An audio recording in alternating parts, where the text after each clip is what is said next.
Ang nakadungog magtug-an gayud sa Dios nun nga pulong alang sa tanan.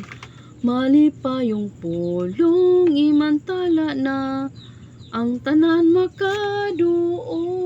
Saba kay na diri sa akong kuan. Kinsa ang buot imantala sa bisan diing dapit.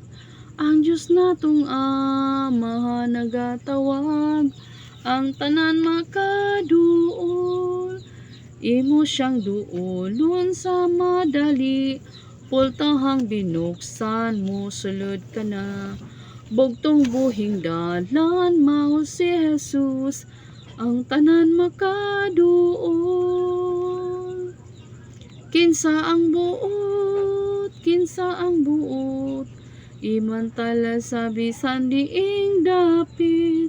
Ang Diyos natong Ama nagatawag, ang tanan makaduol.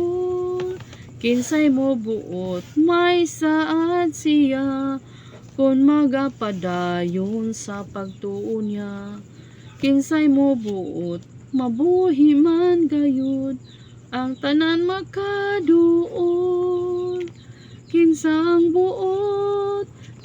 ang buot imantala sa bisan diing dapit.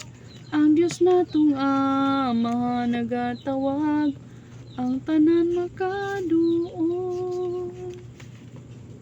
Ang tanan makaduol, kita tanan gi tubos ta sa Ginoo. Runa na sa atong response, mga higala. Unsa man ka seryoso ang Dios ang nagtawag kanimo kanako.